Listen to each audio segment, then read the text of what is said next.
ಕೇವಲ ಹಣ, ದರ್ಪ, ದುರಾಂಕಾರ ಅನ್ನೋ ಕಾರಣಕ್ಕೋಸ್ಕರ ಯಾರ ಮೇಲೆ ಬೇಕಾದ್ರೂ ನಾವು ಒತ್ತಡವನ್ನ ಹೇರ್ಬೋದು. ನಾವು ಯಾರ ಜೀವ ಹಾಗೂ ಜೀವನದ ಜೊತೆ ಬೇಕಾದ್ರೂ ಚೆಲ್ಲಾಟವನ್ನ ಆಡಬಹುದು ಅನ್ನುವಂತಹ ತಪ್ಪು ಕಲ್ಪನೆಯಲ್ಲಿ ಇರುವಂತಹ ವ್ಯಕ್ತಿಗಳಿಗೆ ಇದು ಪಾಠ ಆಗಬೇಕು. ಸಂವಿಧಾನಬದ್ಧವಾದಂತಹ ಕಾನೂನಿನಲ್ಲಿ ನಿಮಗೆ ಆಗಿರುವಂತಹ ಸಮಸ್ಯೆಗಳಿಗೆ, ತೊಂದರೆಗಳಿಗೆ ಖಂಡಿತವಾಗೂ ನ್ಯಾಯ ಸಿಗುತ್ತೆ. ರೇವಣ್ಣ ಅವರ ಮಗ ಪ್ರಜ್ವಲ್ ಅವರ ವಿಚಾರದಲ್ಲಿ ಏನಾಯ್ತು? ರೇವಣ್ಣ ಅವರು ಸಹ ಜೈಲಿಗೆ ಹೋಗಿ ಬಂದ್ರು, ಅವರ ಶ್ರೀಮತಿಯವರು ಸಹ ಜೈಲಿಗೆ ಹೋಗಿ ಬಂದ್ರು. ಇವತ್ತು ಪ್ರಜ್ವಲ್ ಕೂಡ ಜೈಲಿನಲ್ಲಿ ಸೆರೆವಾಸವನ್ನ ಅನುಭವಿಸ್ತಾ ಇದ್ದಾರೆ. ಅದೇ ರೀತಿ ದರ್ಶನ್ ಅವರಿಗೆ ಬೇಕಾಗಿರ್ಲಿಲ್ಲ ರೇಣುಕಾ ಸ್ವಾಮಿಯಿಂದ ಆದಂತಹ ಆ ಒಂದು ತಪ್ಪು ಮೆಸೇಜ್ಗಳು, ಆ ಒಂದು ತಪ್ಪು ನಿರ್ಧಾರಗಳನ್ನ ಕಾನೂನು ಮುಖಾಂತರ ದರ್ಶನ್ ಅವರು ಎದುರಿಸಿದ್ದಿದ್ರೆ ಅಥವಾ ಅದನ್ನ ಎದುರಿಸುವಂತಹ ಸಲಹೆಗಳನ್ನ ತನ್ನ ಗೆಳತಿಗೆ ಸಲಹೆ ಕೊಟ್ಟಿದ್ರೆ ಇವತ್ತು ಬಹುಶಃ ದರ್ಶನ್ ಅವರು ಜೈಲಲ್ಲಿ ಇರ್ತಿರ್ಲಿಲ್ಲ. 14 ವರ್ಷ ಕಂಪಲ್ಸರಿ ಜೈಲಿನ ವಾಸವನ್ನ ಮಾಡಲೇಬೇಕಾಗುತ್ತೆ. 14 ವರ್ಷಗಳ ಕಳೆದ ನಂತರ ಅವರ ಸನ್ನಡತೆಯ ಮೇರೆಗೆ ಪೆರೋಲ್ ನಲ್ಲಿ ಅವ್ರನ್ನ ಹೊರಗಡೆ ಬರುವಂತ ಅವಕಾಶ ಕಲ್ಪಿಸ್ಕೊಟ್ರು ಕೊಡ್ಬೋದು, ಅಥವಾ ಶಿಕ್ಷೆಯ ಪ್ರಮಾಣವನ್ನ ಕಡಿಮೆ ಮಾಡಬಹುದು. ಅದು 14 ವರ್ಷಗಳ ನಂತರ ವಿನಯ್ ಕುಲಕರ್ಣಿಗೆ ಜೀವಾವಧಿ ಶಿಕ್ಷೆ. ಆತಂಕದಲ್ಲಿ ಡಿ-ಬಾಸ್. ಇದು ಇವತ್ತಿನ ವಿಶೇಷ ಕಾರ್ಯಕ್ರಮ. ನೀವು ನೋಡ್ತಾ ಇದ್ದೀರಾ ಎದೆಗಾರಿಕೆ ಸುದ್ದಿವಾಹಿನಿ. ನಾನು ವಸೀಂ. ಕಳೆದ ಕೆಲವು ದಿನಗಳ ಹಿಂದಷ್ಟೇ ತಮಿಳುನಾಡಿನ ಒಂದು ಪ್ರಕರಣಕ್ಕೆ ನ್ಯಾಯಾಲಯ ಒಂದು ಮಹತ್ವದ ತೀರ್ಪನ್ನ ಕೊಟ್ಟಿತ್ತು. ನ್ಯಾಯಾಲಯದಲ್ಲಿ ನ್ಯಾಯ ಬಯಸಿ ಹೋದಂತಹ ವ್ಯಕ್ತಿಗಳಿಗೆ ಅಥವಾ ಸಾರ್ವಜನಿಕರಿಗೆ ನ್ಯಾಯ ಖಂಡಿತವಾಗಲೂ ಸಿಕ್ಕೇ ಸಿಗುತ್ತೆ ಅನ್ನುವಂತಹ ಭರವಸೆಯನ್ನ ನ್ಯಾಯಾಲಯ ಎತ್ತಿ ಹಿಡಿದಿದೆ. ಕೊರೋನಾ ಸಂದರ್ಭದಲ್ಲಿ ತಂದೆ ಹಾಗೂ ಮಗನನ್ನ ಲಾಕಪ್ ಡೆತ್ ಮಾಡಿದಂತಹ ಒಂದು ಪ್ರಕರಣಕ್ಕೆ ಬಹಳ ದೊಡ್ಡ ಮಟ್ಟದ ಒಂದು ಕೂಗು ಕೇಳಿ ಬಂದಿತ್ತು. ಆ ಒಂದು ಕೂಗು, ಆ ಒಂದು ಹೋರಾಟಕ್ಕೆ ತಾರ್ಕಿಕ ಅಂತ್ಯವನ್ನ ತಮಿಳುನಾಡಿನ ನ್ಯಾಯಾಲಯ ಆ ಒಂದು ಸಂದರ್ಭದಲ್ಲಿ ಕರ್ತವ್ಯದಲ್ಲಿದ್ದಂತಹ ಹಲವು ಪೊಲೀಸರಿಗೆ ಜೀವಾವಧಿ ಶಿಕ್ಷೆಯನ್ನ ವಿಧಿಸಿದೆ. ಅದರ ಬೆನ್ನಲ್ಲೇ ಕರ್ನಾಟಕ ರಾಜ್ಯದ ಕಾಂಗ್ರೆಸ್ನ ಶಾಸಕರಾದಂತಹ ವಿನಯ್ ಕುಲಕರ್ಣಿ ಅವ್ರಿಗೂ ಸಹ ಕೊಲೆ ಆರೋಪ ಸಾಬೀತು ಆದಂತಹ ಹಿನ್ನೆಲೆಯಲ್ಲಿ ಅವರನ್ನ ಆರೋಪಿಯಿಂದ ಅಪರಾಧಿ ಅಂತ ಪರಿಗಣಿಸಿ ಜೀವಾವಧಿ ಶಿಕ್ಷೆಯನ್ನ ಕೊಟ್ಟಿದೆ. ಈ ಎಲ್ಲದರ ಬೆನ್ನಲ್ಲಿ ಈಗ ದರ್ಶನ್ ಅವರಿಗೆ ಆತಂಕ ಉಂಟಾಗಿರುವಂತದ್ದು. ರೇಣುಕಾ ಸ್ವಾಮಿಯ ಕೊಲೆ ಪ್ರಕರಣದಲ್ಲಿ ಈಗಾಗಲೇ ಜೈಲು ವಾಸದಲ್ಲಿ ಇರುವಂತಹ ದರ್ಶನ್ಗೆ ಬಹಳ ಆತಂಕ ಪ್ರಾರಂಭ ಆಗಿರುವಂತದ್ದು. ರಾತ್ರಿಯ ವೇಳೆಯಲ್ಲಿ ನಿದ್ದೆ ಬರ್ತಾ ಇಲ್ವಂತೆ. ನಾವು ಯಾವಾಗ್ಲೂ ಹೇಳ್ತಾ ಇರ್ತೀವಿ, ಸಂವಿಧಾನದ ಆಶಯಗಳನ್ನ ಎತ್ತಿ ಹಿಡೀರಿ. ಸಂವಿಧಾನಬದ್ಧವಾದಂತಹ ಕಾನೂನಿನಲ್ಲಿ ನಿಮಗೆ ಆಗಿರುವಂತಹ ಸಮಸ್ಯೆಗಳಿಗೆ, ತೊಂದರೆಗಳಿಗೆ ಖಂಡಿತವಾಗೂ ನ್ಯಾಯ ಸಿಗುತ್ತೆ. ಯಾವುದೇ ಕಾನೂನು ಬಾಹಿರ ಚಟುವಟಿಕೆಗಳನ್ನ ಮಾಡದೆ, ಕಾನೂನನ್ನ ತಮ್ಮ ಕೈಗೆ ಎತ್ಕೊಳ್ಳದೆ, ಕಾನೂನಿನ ಒಂದು ಸಹಾಯವನ್ನ ಪಡೆದು ನಿಮಗೆ ಆಗಿರುವಂತಹ ಅನ್ಯಾಯ ಹಾಗೂ ತೊಂದರೆಗಳಿಗೆ ಕಾನೂನು ಹೋರಾಟವನ್ನ ಮಾಡಿ ಅಂತ ನಾವು ಸದಾ ಹೇಳ್ತಾ ಇರ್ತೀವಿ. ಕಾನೂನಿನ ಮೇಲೆ ಭರವಸೆ ಇಟ್ಟು ಅದೆಷ್ಟೋ ಜನ ಇವತ್ತಿಗೂ ಸಹ ನ್ಯಾಯಾಲಯದ ಮೊರೆ ಹೋಗಿ ನ್ಯಾಯಕ್ಕಾಗಿ ಹೋರಾಟವನ್ನ ಮಾಡ್ತಾ ಇದ್ದಾರೆ. ಅವ್ರಿಗೆ ಒಂದೇ ನಂಬಿಕೆ, ಆ ನ್ಯಾಯದ ಹೋರಾಟ ಮಾಡ್ತಾ ಇರುವಂತಹ ವ್ಯಕ್ತಿಗಳಿಗೆ ಇವತ್ತಿಗೂ ನಮ್ಮ ದೇಶದ ಕಾನೂನು ವ್ಯವಸ್ಥೆ ಮೇಲೆ ಅಥವಾ ಕಾನೂನಿನ ಸುವ್ಯವಸ್ಥೆ ಮೇಲೆ ನಂಬಿಕೆ ಇದೆ. ಕೆಲವರು ಕಾನೂನನ್ನ ದುರುಪಯೋಗ ಪಡಿಸ್ಕೊಂಡು ಕಾನೂನು ಕೈಯಲ್ಲಿದೆ ಅನ್ನೋ ಕಾರಣಕ್ಕೋಸ್ಕರ ಅದನ್ನ ಮನಸೋ ಇಚ್ಛೆ ಅವರ ಇಷ್ಟಕ್ಕೆ ಅನುಸಾರವಾಗಿ ಕಾನೂನನ್ನ ಉಲ್ಲಂಘನೆ ಮಾಡುವಂಥದ್ದು, ಕಾನೂನನ್ನ ದುರ್ಬಳಕೆ ಮಾಡಿಕೊಂಡು ಅದರನ್ನ ಸಾರ್ವಜನಿಕರ ಮೇಲೆ ಒತ್ತಡ ಹೇರುವಂತ ಕೆಲಸ ಮಾಡುವಂತ ಅಧಿಕಾರಿಗಳು ಸಹ ನಮ್ಮ ಜೊತೆನಲ್ಲಿದ್ದಾರೆ. ಆದ್ರೆ ನ್ಯಾಯಾಲಯದಲ್ಲಿ ಒಂದು ನ್ಯಾಯ ಅನ್ನೋದಿದೆಯಲ್ವಾ, ಆ ನ್ಯಾಯಾಲಯದಲ್ಲಿ ನ್ಯಾಯಾಧೀಶರು ಅಂತ ಇರ್ತಾರಲ್ವಾ, ಆ ನ್ಯಾಯಾಧೀಶರು ನೀಡುವಂತಹ ನ್ಯಾಯಕ್ಕೆ ನಾವೆಲ್ಲರೂ ಬದ್ಧರಾಗಿರ್ಬೇಕು.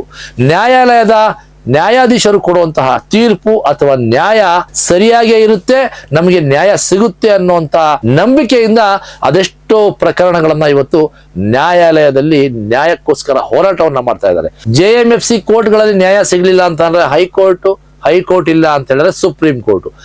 ಇಷ್ಟು ನ್ಯಾಯಾಲಯಗಳಲ್ಲಿ ನ್ಯಾಯ ಎಲ್ಲಾದ್ರೂ ಒಂದು ಕಡೆ ಸಿಕ್ಕೇ ಸಿಗುತ್ತೆ ಅಂತ ಹೇಳ್ಬಿಟ್ಟು ಬಹಳ ದೊಡ್ಡ ಮಟ್ಟದ ಒಂದು ಹೋರಾಟವನ್ನ ನ್ಯಾಯಕ್ಕೋಸ್ಕರ ಮಾಡ್ತಾ ಇದ್ದಾರೆ. ರೇವಣ್ಣ ಅವರ ಮಗ ಪ್ರಜ್ವಲ್ ಅವರ ವಿಚಾರದಲ್ಲಿ ಏನಾಯ್ತು? ರೇವಣ್ಣ ಅವರು ಸಹ ಜೈಲಿಗೆ ಹೋಗಿ ಬಂದ್ರು, ಅವರ ಶ್ರೀಮತಿಯವರು ಸಹ ಜೈಲಿಗೆ ಹೋಗಿ ಬಂದ್ರು. ಇವತ್ತು ಪ್ರಜ್ವಲ್ ಕೂಡ ಜೈಲಿನಲ್ಲಿ ಸೆರೆವಾಸವನ್ನ ಅನುಭವಿಸ್ತಾ ಇದ್ದಾರೆ. ಅದೇ ರೀತಿ ದರ್ಶನ್ ಅವರಿಗೆ ಬೇಕಾಗಿರ್ಲಿಲ್ಲ ರೇಣುಕಾ ಸ್ವಾಮಿಯಿಂದ ಆದಂತಹ ಆ ಒಂದು ತಪ್ಪು ಮೆಸೇಜ್ಗಳು, ಆ ಒಂದು ತಪ್ಪು ನಿರ್ಧಾರಗಳನ್ನ ಕಾನೂನು ಮುಖಾಂತರ ದರ್ಶನ್ ಅವರು ಎದುರಿಸಿದ್ದಿದ್ರೆ ಅಥವಾ ಅದನ್ನ ಎದುರಿಸುವಂತಹ ಸಲಹೆಗಳನ್ನ ತನ್ನ ಗೆಳತಿಗೆ ಸಲಹೆ ಕೊಟ್ಟಿದ್ರೆ ಇವತ್ತು ಬಹುಶಃ ದರ್ಶನ್ ಅವರು ಜೈಲಲ್ಲಿ ಇರ್ತಿರ್ಲಿಲ್ಲ. ದರ್ಶನ್ ಅವರು ಮಾಡುವಂತಹ ಒಂದೇ ಒಂದು ತಪ್ಪಿಂದ ಇವತ್ತು ಜೈಲಿನ ಸೆರೆವಾಸದಲ್ಲಿ ದರ್ಶನ್ ಅವರು ಇರುವಂತದ್ದು. ಈಗ ವಿನಯ್ ಕುಲಕರ್ಣಿ ಅವರು ಕೊಲೆ ಆರೋಪವನ್ನ ಹೊತ್ತಿದ್ದಂತಹ ಪ್ರಕರಣದಲ್ಲಿ ಈಗ ಅವರು ಅಪರಾಧಿ ಅಂತ ಸಾಬೀತು ಆಗಿ ಅವರಿಗೆ ಜೀವಾವಧಿ ಶಿಕ್ಷೆ ಆಗಿದೆ.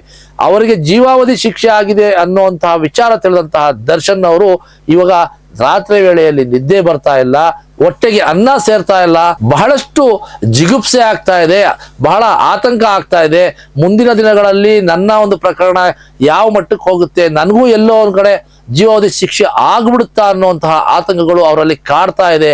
ಏನಕ್ಕಾದ್ರೂ ಇಂತಹ ಒಂದು ನಿರ್ಧಾರವನ್ನ ಮಾಡದೆ ಅನ್ನುವಂತಹ ಚಿಂತೆ ಅವರನ್ನ ಕಾಡ್ತಿರುವಂತದ್ದು. ಏನು ಬೇಕಾದ್ರೂ ಆಗ್ಬಹುದು. ನ್ಯಾಯಾಲಯದಲ್ಲಿ ಈಗಾಗಲೇ ದರ್ಶನ್ ವಿರುದ್ಧ ಏನು ರೇಣುಕಾಸ್ವಾಮಿ ಕೊಲೆ ಪ್ರಕರಣ ಇದೆ, ಅದಕ್ಕೆ ಸಂಬಂಧಪಟ್ಟಂತಹ ಅದೆಷ್ಟೋ ಸಾಕ್ಷಿಗಳನ್ನ ಈಗಾಗಲೇ ನ್ಯಾಯಾಲಯಕ್ಕೆ ಕೊಟ್ಟಿರುವಂತದ್ದು. ಮುಂದಿನ ದಿನಗಳಲ್ಲಿ ದರ್ಶನ್ಗೆ ಜೀವಾವಧಿ ಶಿಕ್ಷೆ ಆಗುತ್ತಾ ಅನ್ನುವಂತಹ ಆತಂಕದಲ್ಲಿ ಈಗಾಗಲೇ ಸಾಕಷ್ಟು ಜನ ಅಭಿಮಾನಿಗಳು ಸಹ ಇರುವಂತದ್ದು. ದರ್ಶನ್ ಅವ್ರಿಗೂ ಸಹ ಈ ಒಂದು ಆತಂಕ ಕಾಡ್ತಾ ಇದೆ. ರೇಣುಕಾಸ್ವಾಮಿಯ ಕೊಲೆ ಪ್ರಕರಣದಲ್ಲಿ ಏನು ಆರೋಪಿ ಸ್ಥಾನದಲ್ಲಿ ಇವತ್ತು ದರ್ಶನ್ ಹಾಗೂ ಅವರ ಗೆಳತಿ ಸೆರೆವಾಸವನ್ನ ಅನುಭವಿಸ್ತಾ ಇದ್ದಾರೆ. ಈ ಒಂದು ಪ್ರಕರಣದಲ್ಲಿ ಒಂದು ವೇಳೆ ಏನಾದ್ರೂ ದರ್ಶನ್ ಹಾಗೂ ಅವರ ಗೆಳತಿ ಅಪರಾಧಿ ಅಂತ ಅಪ್ರೂವ್ ಆದ್ರೆ ಅವ್ರಿಗೂ ಸಹ ಜೀವಾವಧಿ ಶಿಕ್ಷೆ ಆಗೋದ್ರಲ್ಲಿ ಯಾವುದೇ ರೀತಿಯಾದಂತಹ ಸಂಶಯಗಳು ಇಲ್ಲ ಅನ್ನುವಂತಹ ವಿಚಾರಗಳು ಈಗಾಗಲೇ ಬರ್ತಾ ಇರುವಂತದ್ದು.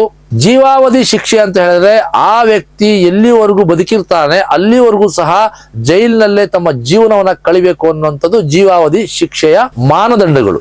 ಈ ಶಿಕ್ಷೆಯ ಅವಧಿಯಲ್ಲಿ ಅವರೇನಾದ್ರೂ ಸನ್ನಡತೆಯಿಂದ ಏನಾದ್ರೂ ನಡ್ಕೊಂಡ್ರೆ ಅವರಿಗೆ ಶಿಕ್ಷೆ ಕಮ್ಮಿ ಆಗುವಂತ ಸಾಧ್ಯತೆಗಳು ಇರ್ತವೆ. ಆದ್ರೆ 14 ವರ್ಷ ಕಂಪಲ್ಸರಿ ಜೈಲಿನ ವಾಸವನ್ನ ಮಾಡಲೇಬೇಕಾಗುತ್ತೆ. 14 ವರ್ಷಗಳ ಕಳೆದ ನಂತರ ಅವರ ಸನ್ನಡತೆಯ ಮೇರೆಗೆ ಪೆರೋಲ್ ಅಲ್ಲಿ ಅವ್ರನ್ನ ಹೊರಗಡೆ ಬರುವಂತ ಅವಕಾಶ ಕಲ್ಪಿಸ್ಕೊಟ್ರು ಕೊಡ್ಬೋದು, ಅಥವಾ ಶಿಕ್ಷೆಯ ಪ್ರಮಾಣವನ್ನ ಕಡಿಮೆ ಮಾಡಿದ್ರು ಮಾಡಬಹುದು. ಅದು 14 ವರ್ಷಗಳ ನಂತರ ಈ ಅಪರಾಧಿ ಯಾವ ರೀತಿಯಾದಂತಹ ಒಂದು ನಡತೆಯನ್ನ ಆ ಜೈಲಿನಲ್ಲಿ ನಡ್ಕೋತಾರೆ, ಅವರ ಚಲನವಲನಗಳು ಹೇಗಿರ್ತವೆ, ಏನೆಲ್ಲ ಬೆಳವಣಿಗೆಗಳು ಇವರಲ್ಲಿ ಆಗ್ತಾ ಇದೆ ಅನ್ನೋದನ್ನೆಲ್ಲ ಪರಿಗಣಿಸಿ ನಂತರ 14 ವರ್ಷಗಳ ನಂತರ ಅದನ್ನ ತೀರ್ಮಾನ ಮಾಡಲಾಗುತ್ತೆ. ಒಂದು ಕಡೆ ವಿನಯ್ ಕುಲಕರ್ಣಿ ಅವರು ತಮ್ಮ ರಾಜಕೀಯ ಭವಿಷ್ಯದಲ್ಲಿ ನಾನು ಸಾಕಷ್ಟು ಜವಾಬ್ದಾರಿಯನ್ನ ಹೊಂದಿದ್ದೇನೆ, ನಾನು ಚುನಾಯಿತ ಪ್ರತಿನಿಧಿಯಾಗಿದ್ದೇನೆ, ನನ್ನ ಮೇಲೆ ನನ್ನ ಕ್ಷೇತ್ರದ ಜವಾಬ್ದಾರಿ ಇದೆ, ನನಗೆ ಮಕ್ಕಳು ಸಹ ಇದ್ದಾರೆ, ಆ ಮಕ್ಕಳ ಭವಿಷ್ಯದ ಜವಾಬ್ದಾರಿ ಕೂಡ ಇದೆ.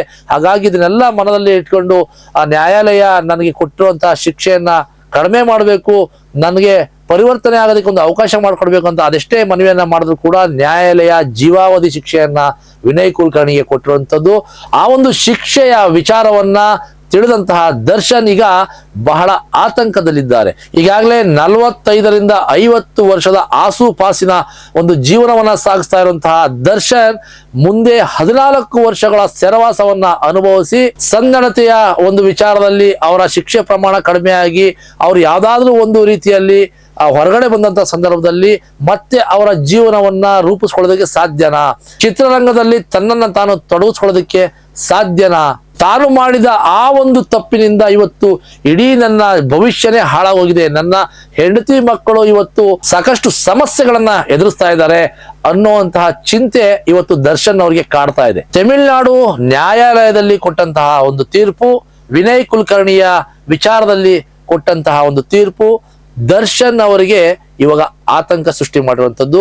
ಒಂದು ವೇಳೆ ಮುಂದಿನ ದಿನಗಳಲ್ಲಿ ದರ್ಶನ್ಗೂ ಸಹ ಅಪರಾಧಿ ಅಂತ ಪರಿಗಣಿಸಿ ಶಿಕ್ಷೆ ಕೊಟ್ರೆ ಇದು ನ್ಯಾಯಕ್ಕೆ ಸಿಕ್ಕಂತಹ ಒಂದು ಜಯ, ನ್ಯಾಯ ಈಗಲೂ ಕೂಡ ಜೀವಂತವಾಗಿ ಇದೆ ಅನ್ನೋದಕ್ಕೆ ಇದೊಂದು ಸಾಕ್ಷಿ ಆಗುತ್ತೆ. ಕೇವಲ ಹಣ, ದರ್ಪ, ದುರಾಂಕಾರ ಅನ್ನೋ ಕಾರಣಕ್ಕೋಸ್ಕರ ಯಾರ ಮೇಲೆ ಬೇಕಾದ್ರೂ ನಾವು ಒತ್ತಡವನ್ನ ಹೇರ್ಬೋದು, ನಾವು ಯಾರ ಜೀವ ಹಾಗೂ ಜೀವನದ ಜೊತೆ ಬೇಕಾದ್ರೂ ಚೆಲ್ಲಾಟವನ್ನ ಆಡಬಹುದು ಅನ್ನುವಂತಹ ತಪ್ಪು ಕಲ್ಪನೆಯಲ್ಲಿ ಇರುವಂತಹ ವ್ಯಕ್ತಿಗಳಿಗೆ ಇದು ಪಾಠ ಆಗಬೇಕು. ದೇಶದಲ್ಲಿ ಕಾನೂನು ಸುವ್ಯವಸ್ಥೆ, ನ್ಯಾಯ ಹಾಗೂ ನ್ಯಾಯಾಲಯ ಜೀವಂತವಾಗಿದೆ ಅನ್ನೋದಕ್ಕೆ ಇದು ಬಹಳ ದೊಡ್ಡ ಒಂದು ಉದಾಹರಣೆಯಾಗಿ ಇಡೀ ದೇಶ ಹಾಗೂ ರಾಜ್ಯದಲ್ಲಿ ಸಂದೇಶ ಆಗ್ಬೇಕು, ಆಗುತ್ತೆ, ಆಗ್ಲೇಬೇಕು ಕೂಡ. ಮುಂಬರುವಂತಹ ದಿನಗಳಲ್ಲಿ ದರ್ಶನ್ ಅಪರಾಧಿ ಅಂತ ಪರಿಗಣಿಸಿ ದರ್ಶನ್ಗೆ ಜೀವಿತಾವಧಿ ಅಥವಾ ಜೀವಾವಧಿ ಶಿಕ್ಷೆ ಆಗುತ್ತಾ? ರೇಣುಕಾಸ್ವಾಮಿ ಕೊಲೆ ಪ್ರಕರಣದಲ್ಲಿ ದರ್ಶನ್ ಕತೆ ಏನಾಗುತ್ತೆ? ಮುಂದಿನ ದಿನಗಳಲ್ಲಿ ಈ ವಿಚಾರವನ್ನ ಚರ್ಚೆ ಮಾಡೋಣ. ಇಂತಹ ಹಲವಾರು ವಿಭಿನ್ನ ರೀತಿಯ ಸುದ್ದಿ ಸಮಾಚಾರಗಳಿಗಾಗಿ ನೋಡ್ತಾ ಇರಿ ಎದೆಗಾರಿಕೆ ಸುದ್ದಿವಾಹಿನಿ. ನಮಸ್ಕಾರ.